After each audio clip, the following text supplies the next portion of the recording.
José. Fernando, usted que, como dice don Mario, dice, ¿por qué le dije Mario? No sé, por los roñones. Usted que es un hombre ilustrado, ¿cuál cree usted que es el libro que más se está vendiendo en Rusia en este momento? Pues no tengo ni idea. No De la tenía. biografía. Bueno, para mí debe ser Guerra y Paz de Tolstoy, por lo que le viene. No, Yo creo que el sería libro bueno. que más se está vendiendo en Rusia, con un incremento de 47% después de la invasión rusa a Ucrania, es 1984, Wow. de Orson Welles. No, Orwell, sí, Orwell. de Orwell. La realidad orwelliana, porque además es la historia del gran hermano. ¿Se acuerdan? Bueno, yo creo que Rebelión en la Granja está más adepta, porque Pero- al final ese es. Orwell lo hizo exactamente para dibujar lo que Stalin. estaba pasando a Stalin y Stalin. su alrededor. Sí, sí. Y este libro se publicó en 1949. 48. 40, por ahí. Sí. Por ahí. Y hoy En constituye 1984. uno de los libros más vendidos en Rusia por Vladimir Putin. Sí.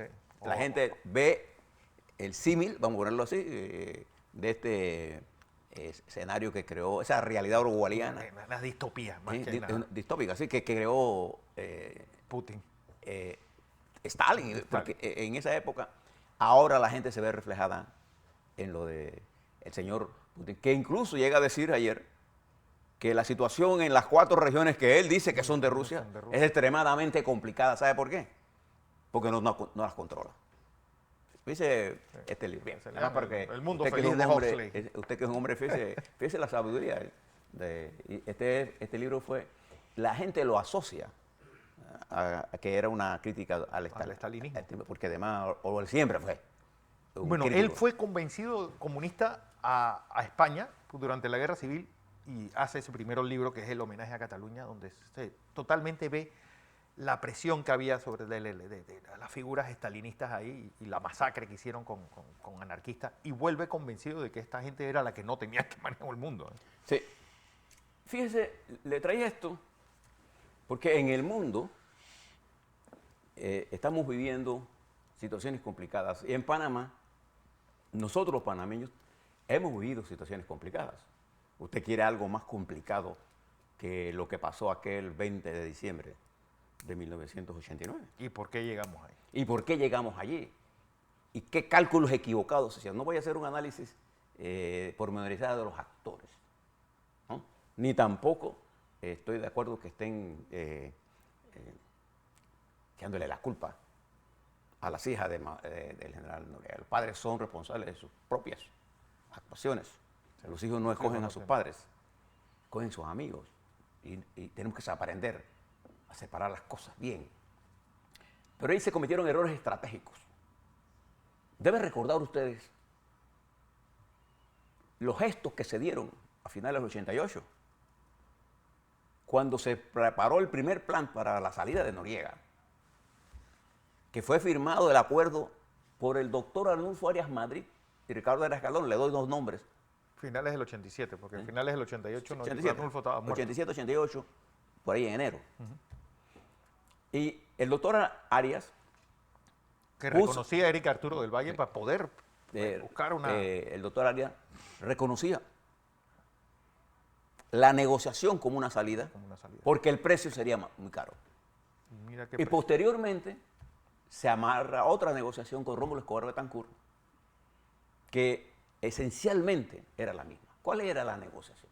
La salida de Noriega del país y de 7 u 8 militares y el establecimiento de un gobierno para las próximas elecciones con un contralor puesto por la oposición, llamado a elecciones en las que el PRD podía participar directamente. Esto se iba del proceso y Estados Unidos eliminaba el indictment. El día último, con Rómulo Escobar en el segundo plan, el secretario de Estado de los Estados Unidos, George Shultz, se quedó en Washington porque ya partía de ese día Ronald Reagan para Reykjavik, a Islandia. a una conversación con Gorbachev. A ponerle punto final a la Guerra Fría. Y el secretario de Estado se queda para esperar la respuesta de Noriega. La respuesta de Noriega fue ninguna respuesta. Sí. El resultado, unos meses más tarde, sería la invasión. Fíjense cuando los cálculos se hacen mal y el precio que pagan los países por las equivocaciones de sus dirigentes. Buen símbolo. Cuando la gente está más dispuesta a escuchar lo que es música para sus oídos, más que lo que es la crítica sana y el consejo valiente de una interpretación correcta de la información disponible. Bien. ¿Por qué es importante esto? Porque nosotros en este momento, la República de Panamá, mire la situación que nos encontramos hoy. Hoy nos encontramos en una situación llena de problemas sociales, sin duda alguna, pero con una economía recuperándose en el 22, en una forma interesante e importantísima. Somos el país con mayor crecimiento de la región latinoamericana y del mundo. Y somos el país con la más baja inflación, con una de las más bajas inflaciones, pero también somos un país geopolíticamente fundamental para la reestructuración de la economía global. Entonces tenemos una gran perspectiva, pero nos enfrentamos a problemas de corto plazo que van a tener un nivel de alta incidencia en el comportamiento de la economía en el 23 y 24, que es cuando culmina el periodo del presidente Cortizo.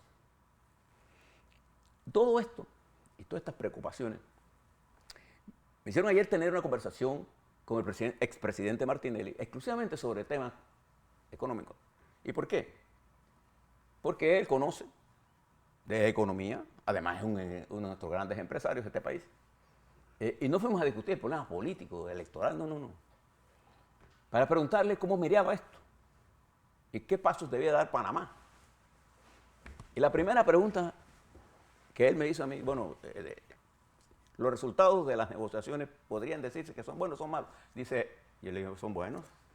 No, tú no tienes todo lo que tú quieres. Dice, si los resultados de las negociaciones producen ingresos mayores del 10 veces más que lo que tengo, yo considero que son buenos y puedes transmitirle al presidente Cortizo, me dijo Ricardo Martinelli, que yo respaldaría un acuerdo como ese.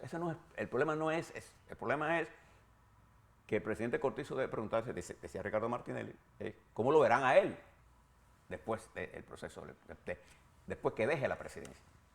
Porque mucha gente entrará a discutir si era poco o era mucho. Lo cierto que en este momento, lo fundamental en un país, ¿cuál es? Perder la incertidumbre. ¿En qué está metido Perú? En una incertidumbre increíble. ¿En qué está Petro? Para darle un gobierno de hace poco. En un nivel de incertidumbre que todos los días se enreda más. ¿Qué pasa en México? ¿Qué pasa en Venezuela? ¿Qué pasa en Chile o qué pasa en Argentina? Para mencionar algunos, ¿qué pasa en Inglaterra? ¿Qué pasa incluso en los propios Estados Unidos? Entonces nosotros, un deber de los dirigentes políticos, y por eso este es un tema de todos los dirigentes políticos. Aquí se ha pronunciado a favor de una salida negociada el presidente del Partido Panameñista, José Orlando Figueroa, se ha pronunciado Yanivel Ábrego, se ha pronunciado, creo que Rómulo Rux, sí. Se ha pronunciado Ricardo Martinelli. Encuentros, posiciones de la oposición. He visto una posición un poco complicada. Mañana les hablo un poco sobre lo que leí de Pérez Valladares, que fue bajo su administración que se firmó el contrato vigente, para que lo recuerden. Entonces, ¿qué debemos hacer en un momento complejo como este? Lo que debemos hacer es lo mejor para el país. ¿Por qué? Porque con los indicadores macroeconómicos que tenemos, una falla de nosotros estratégica, y no tengan la menor duda que el sector minero, Minera Panamá juega un papel estratégico en la economía panameña actualmente. Fundamentalmente movilizando una de las provincias como Coclé, una parte importante de Colón y una parte de Panamá Oeste es un conglomerado de miles de personas y de miles de trabajadores y empresarios que dependen de esa actividad y que además de eso hemos logrado, a través del presidente Cortizo, ha logrado a través de todo su proceso negociador con sus negociadores, obtener un avance sustancial. Entonces lo que procede desde mi punto de vista es entender el núcleo donde nos estamos desarrollando y prestar más oído a la gente que tiene razones de peso para impulsar el acuerdo, que a los que de una u otra forma intentan promover la incertidumbre. ¿Y por qué esto es importante? Fíjese usted, por ejemplo, en el caso de Cambio Democrático. Le doy un ejemplo nada más para que usted vea. Hay una pelea entre la dirección que representan la mayoría de los diputados Y de convencionales. y de convencionales de Cambio Democrático y de la membresía de ese partido con su director, su presidente actual, y que la quieren resolver, Rux, a través de maniobras jurídicas que no tienen valor a la luz de la ley y de la Constitución. Entonces tiene que el Tribunal Electoral resolver este problema. Y así habrá, a lo largo de este proceso electoral, impugnaciones, luchas internas que son normales en las estructuras políticas. Lo va a haber en el PRD, en el PANAMismo, lo va a haber usted. Pero tienen que ser resueltas por instituciones que tengan la capacidad, como la tuvo el Tribunal Electoral brasileño, ante las locuras que comenzaron a inventar los militares brasileños y el propio Bolsonaro, de reconocer oficialmente ya el triunfo de Lula da Silva y se acabó. Entonces, para hacer estas cosas, nosotros tenemos que actuar entendiendo el panorama donde se desarrolla el país. Observe usted, por ejemplo, los grandes problemas que están teniendo las economías de nuestra región. En el caso particular de Panamá, nosotros no tenemos papel moneda, Fernando. Nosotros no emitimos moneda. Nosotros tenemos que ir al mercado. Y en el mercado, me decía Ricardo Martínez, los préstamos están más caros. Las hipotecas van a subir. Entonces nosotros tenemos que reducir el nivel de riesgo a los panameños, de suerte que el proceso electoral se dé en el mayor nivel de tranquilidad, de suerte tal que el que gane las elecciones en el 24 tenga un nivel de holgura para abordar los problemas que son producto del desarrollo y enfrentemos los nuevos paradigmas sociales que nos deja una sociedad cada vez más exigente. En la medida que nosotros resolvemos problemas de la sociedad más exigente, porque estamos frente a recursos finitos con necesidades infinitas. Y entonces eso requiere de una inteligencia colectiva, no de inteligencia parcializada, o sea, sectorizada, sino integrar el pensamiento de los trabajadores, de los empresarios, de los dirigentes políticos, para la búsqueda de un camino que nos lleve a resolver los problemas al menor costo social. El camino que ha escogido Perú es el camino de la confrontación. Por ese camino no van a resolver absolutamente nada. Mire la contradicción que se genera. Para resolver el problema habrá que hacer reformas constitucionales en Perú. Pero esta asamblea no está dispuesta a hacer eso. No. Van a llamar a elecciones con los mismos problemas. No van a resolver absolutamente nada. Con una concepción, cada grupo con su propia concepción, sin entender lo que está ocurriendo. En Panamá, nuestra sociedad, los trabajadores, piensen en los trabajadores de minera, están preocupados por lo que está ocurriendo. Piensen en las provincias que van a ser afectadas.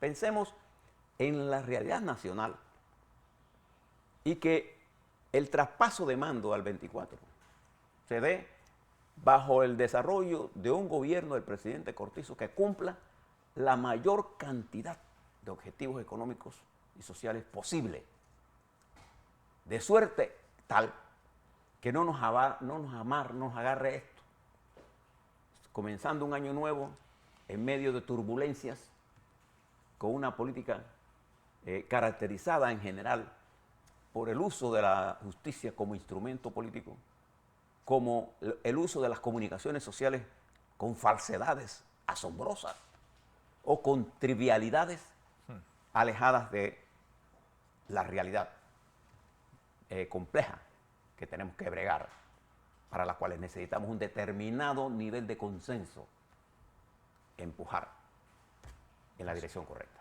Así es.